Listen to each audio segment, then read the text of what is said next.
The morning of June 4th, 1942, was deceptively calm over the Pacific. The sun rose over endless waves, turning them gold. A peaceful scene hiding a deadly secret. We knew they were coming. We knew when they would strike. Their codes were broken. Our trap was set. In just a few hours, 4 of Japan's proudest carriers would vanish in fire and smoke.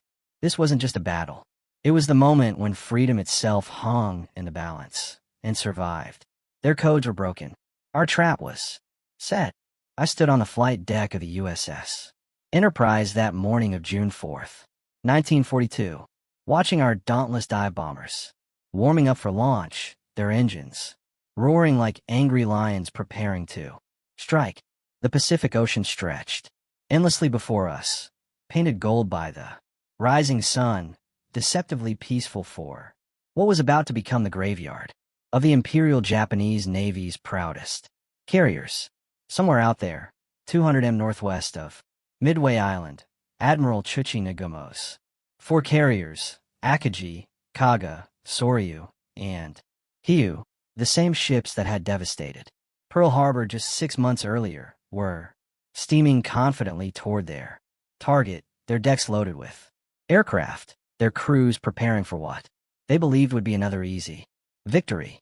What they didn't know was that we had been reading their messages for weeks, knew exactly where they would be, and were about to spring the most devastating ambush in naval history. My name was Norman Jack Dusty Cly, Lieutenant Junior Grade, and I was a dive bomber pilot with Scouting Squadron 6 aboard the Enterprise. Born in Coffeyville, Kansas in 1916, I had graduated from the Naval Academy in 1938. I had earned my wings in April 1941 and had been flying combat missions since the Marshall Islands raids. By June 1942, I thought I understood carrier warfare, but nothing had prepared me for what we were about to witness, the complete destruction of Japan's carrier force in minutes that would change the entire course of the Pacific War. The ready room aboard Enterprise was thick, with cigarette smoke at 0400 hours on. June 4th, Lieutenant Commander Clarence Wade McCluskey, Jr., our air group commander, stood at the front with his pointer. McCluskey was a 1926 Naval Academy graduate who had taken command of the air group just 2 months earlier. Gentlemen, McCluskey began, the Japanese carrier force has been located approximately 200 m northwest of Midway. He tapped the map.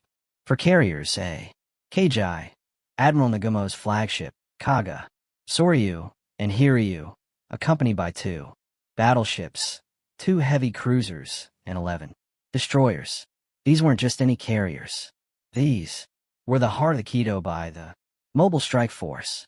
Akagi and Kaga were Pearl Harbor veterans, massive ships that could launch over 60 aircraft each. Soryu and Hiryu were newer, faster, equally deadly. Together, they carried 248 aircraft and the most experienced carrier pilots in the world. Commander Joseph Rochefort and his team at Station Hypo have been reading the Japanese Naval Code, JN 25, for weeks. McCluskey continued. We know their entire operation plan. They'll strike Midway at dawn, then wait for our carriers to respond so they can ambush us. What they don't realize is that we're already here. The intelligence officer explained Operation My Admiral Yamamoto's plan to capture Midway and destroy our carrier force. It was elaborate, perhaps too elaborate. Invasion forces from the southwest, a diversionary attack in the illusions, the carrier strike force from the northwest, and Yamamoto himself, commanding from the battleship Yamato, 300 miles behind. The Japanese will launch their Midway strike at 0430, he said. Most of their fighters will be engaged. Their carriers will be recovering and rearming aircraft, their most vulnerable moment. This is when we strike. Lieutenant Earl Gallagher, commanding Scouting Squadron 6, made careful notes. A Pearl Harbor veteran, Gallagher was meticulous. Beside him, Lieutenant Richard Best from Bombing Squadron 6 studied the weather. Wind southeast at 5 knots, scattered clouds at 1,500 feet. Perfect diving conditions. I looked around at my squadron mates. Some were combat veterans, others facing their first battle. We all understood the stakes. The Japanese had better fighters. The Zero could outmaneuver anything we had. They had more experienced pilots, and we would be operating at extreme fuel range, 175 miles, out and back with minimal reserve. Torpedo 8 from Hornet will go in first. McCluskey added. The dive bombers follow. We launch at 0700. By 0600, the Enterprise flight deck was controlled chaos. Deck crews in colored jerseys performed their specialized tasks. Red shirts loading bombs, purple shirts fueling aircraft, brown shirts checking mechanical systems. I walked toward my aircraft, SBD bureau number 639. My rear gunner, John Snowden, was already checking his twin 30 caliber machine guns. Snowden was from Illinois, a quiet man who had saved my life before by spotting incoming Zeros. Morning, Snowden, I said, climbing up. Morning, Mr. Clyde, gonna be hot today. I ran through my pre-flight inspection. Control surfaces, bomb rack, fuel load. We had 230 G in the main tank plus 58 gallons wing tanks. With careful management, about 4.5 hours of flight time. The SBD Dauntless wasn't the fastest, 255 miles per hour top speed, but it was incredibly stable in a dive and tough as nails. It could absorb punishment that would destroy other aircraft. I strapped into the cockpit, surrounded by familiar instruments, altimeter, airspeed, fuel gauges, engine temperature, oil pressure. At 0645, pilot start engines came over the loudspeaker. I pressed the starter and the right, our 1820 Cyclone roared to life. First to launch were the fighters, 20 F-4F Wildcats for combat air patrol. Next one the torpedo bombers, 14 TBD Devastators from Torpedo Squadron 6 under Lieutenant Commander Eugene Lindsay.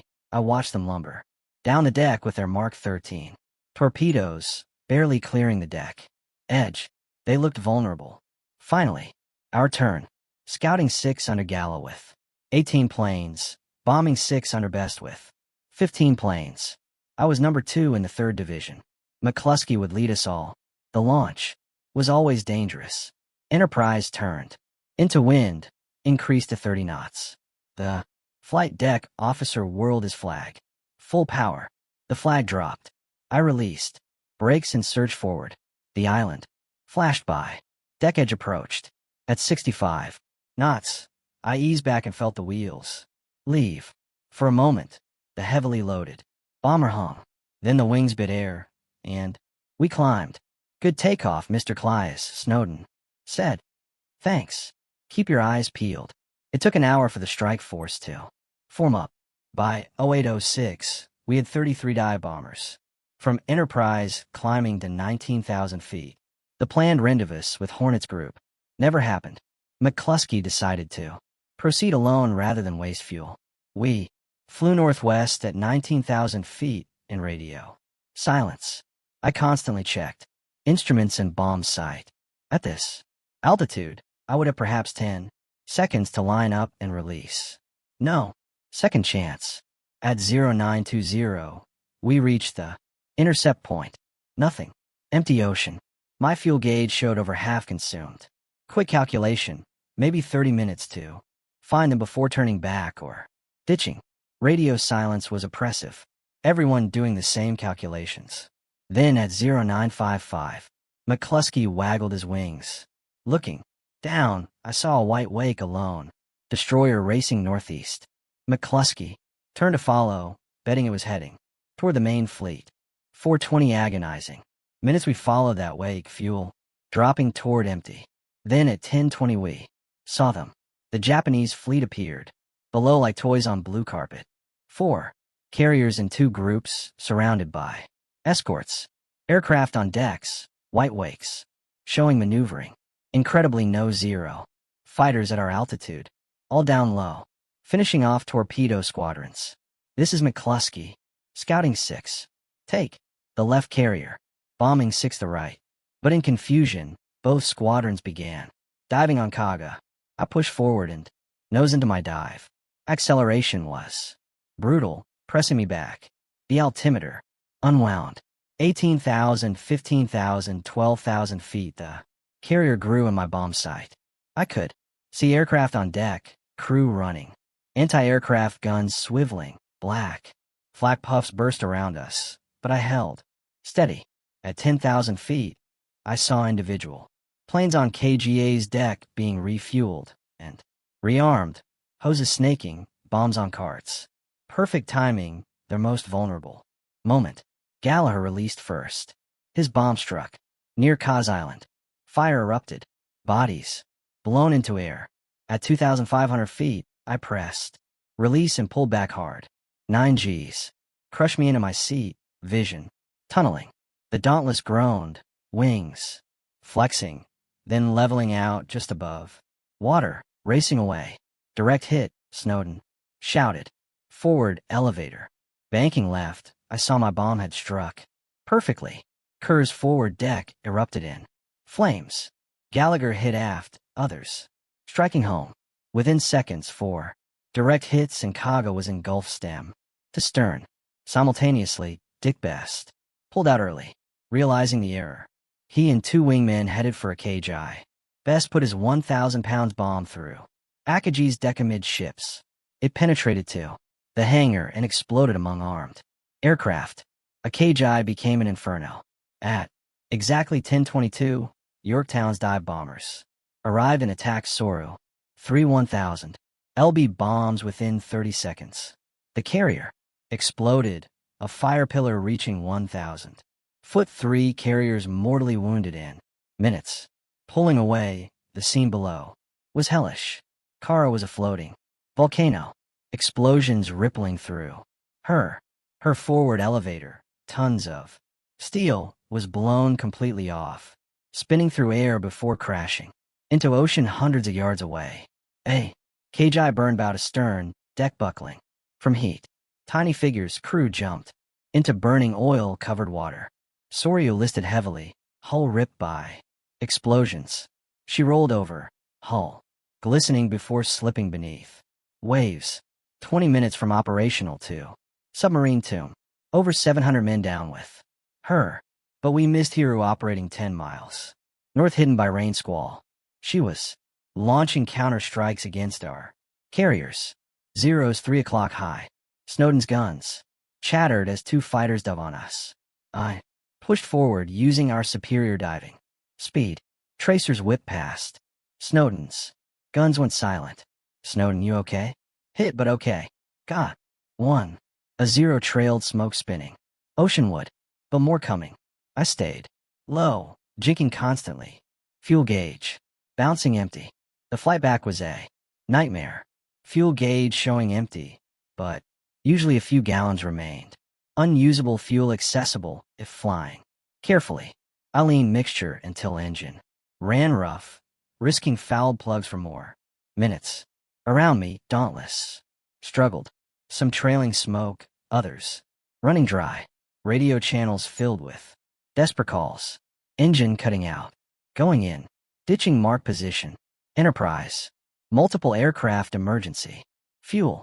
2 Dauntless ahead. Nose toward water. 1 pilot managed controlled ditching. He and gunner climbing onto wing before sinking. My engine sputtered. Reserve tank, last gallons. Minutes at most. Then Enterprise appeared on horizon. Deck turn 4.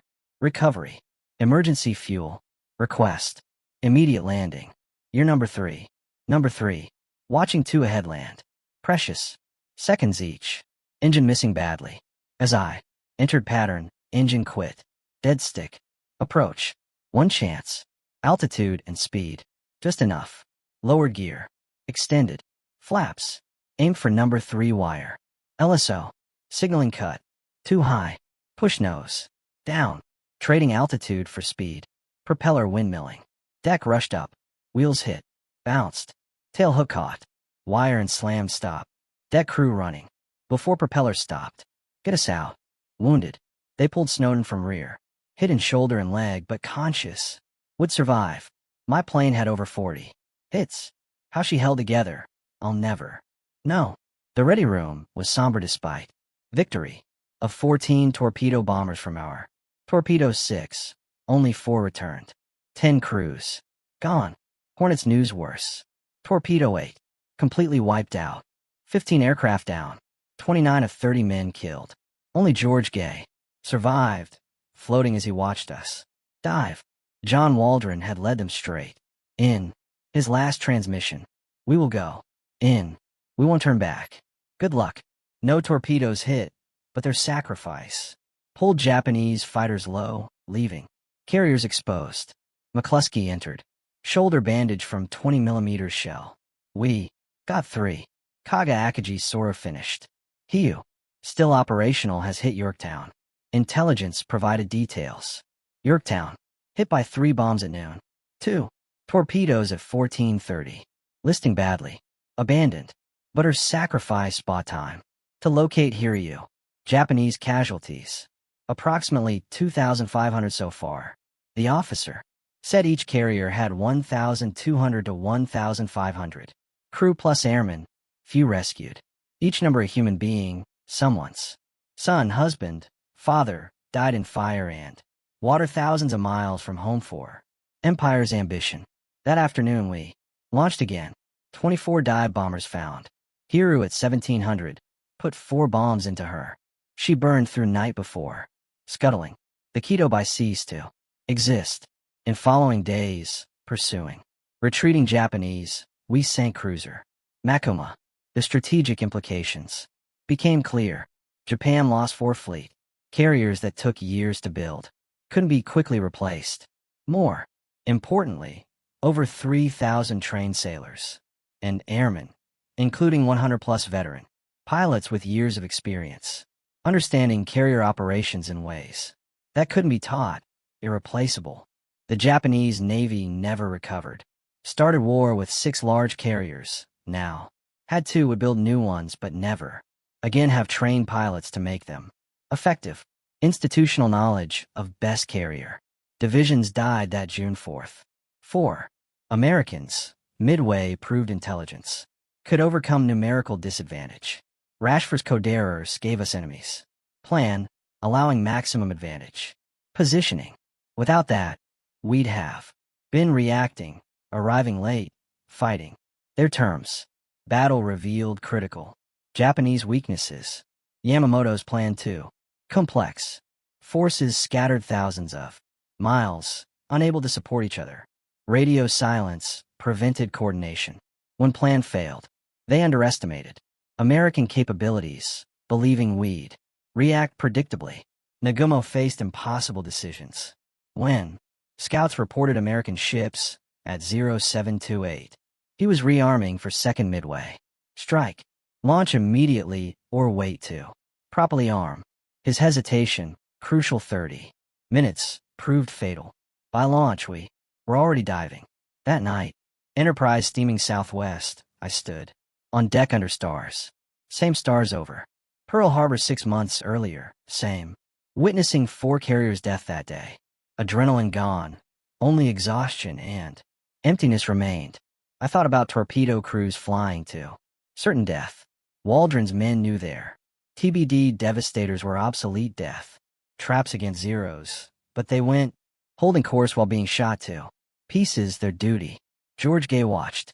Friends die one by one. Waldron's plane, exploding, devastators cartwheeling into ocean flames. Then 30 hours floating in shark waters, hiding under seat cushion. From Japanese ships before PBY rescue. Survivor's guilt would last his lifetime. I thought about Japanese sailors I'd helped kill, diving on carriers. You see men on deck running, manning guns, pushing burning aircraft. Overside, not faceless enemies. Young men like us fighting for their country. Some Kaga and Aggie pilots had flown since China in 1937. Had families, dreams, ending in fire that June morning. Ocean, littered with bodies.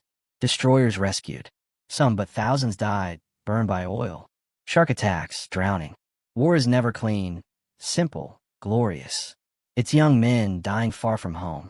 Historians call Midway the Pacific Wars. Turning point. In one day, Naval power. Balance shifted decisively. Japan went from carrier superiority to par. Then as American shipyards accelerated to increasing inferiority, real victory was in combat power. Equipment, training, experience, morale, combination, making forces effective. Japan lost a generation of experienced pilots at Midway and Guadalcanals. Attrition. These couldn't be replaced. Japan's program producing perhaps 100 carrier pilots yearly couldn't match American programs soon producing thousands. Admiral Nimitz later said, "Battle won by intelligence officers. Breaking codes, damage control getting Yorktown ready in 72 hours when everyone said 3 months and pilots pressing. Attacks against overwhelming odds. Each element crucial American victory, also. Industrial triumph. While fighting Midway, new Essex-class carriers under construction, ships, dwarfing anything Japan could build. America would build 24 Essex-class. Japan struggled completing 6 new carriers, mostly conversions, none equal to American ships. Japan started with 6 large carriers and world's best naval aviators. After Midway, 2 operational carriers. Corps pilots lost, added new carriers, but never trained pilots to make effective, carefully crafted force. Terrorizing Pacific 6 months effectively. Died at Midway. I survived the war, flying 85 combat missions. Credited with hitting 3 ships at Midway carriers. Kaga and Hiryu.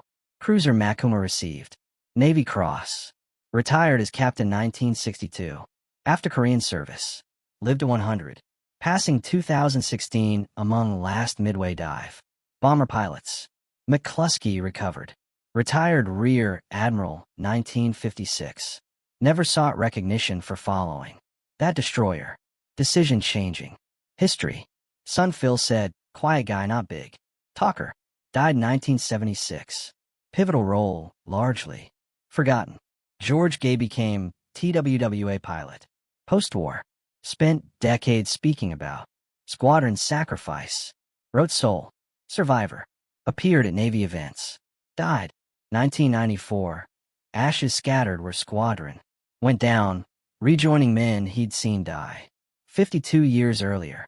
Dick Best, who sunk a KGI with 1 perfect bomb, medically retired after Midway, breathed caustic soda from defective oxygen, permanently damaging lungs, never flew again but lived until 2001. Often called man who won Midway. Japanese carriers rest on Pacific bottom exceeding 17,000 feet. Depth. Recently located. Kaga found 2019. Sitting upright, hull intact but deck destroyed. A KGI nearby showing massive fire damage. War graves, tombs of thousands. Admiral Nagumo survived but never recovered. Relegated to shore. Commands then Saipan Defense. Committed suicide July 1944 as Americans. Overran Island Chief of Staff Kasaka. Survived, wrote, extensively accepting responsibility while defending Nagumo's impossible decisions. Captain Fuita Pearl. Harbor attack leader aboard a KGI.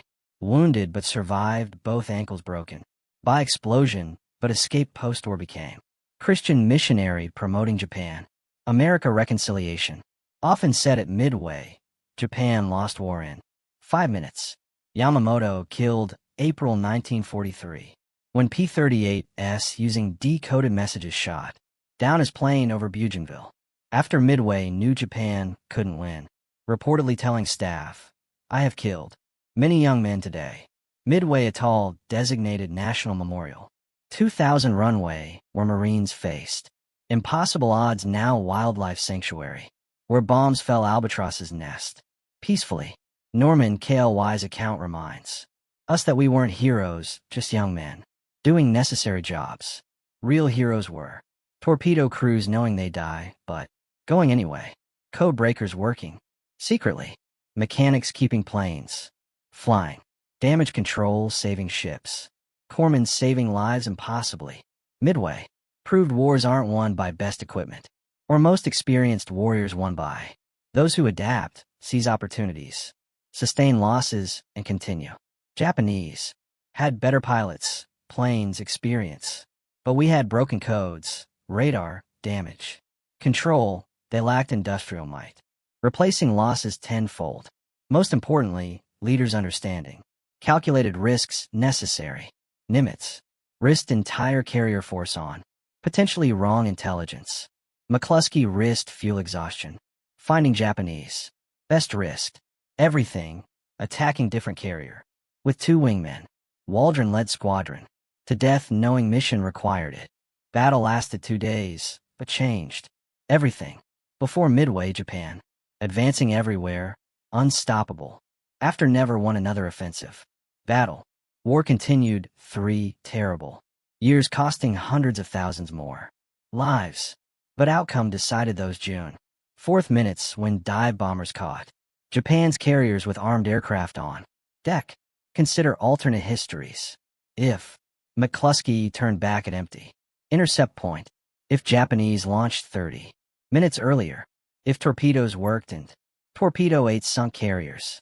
Small decisions, chance moments, individual choices determining nations' fates.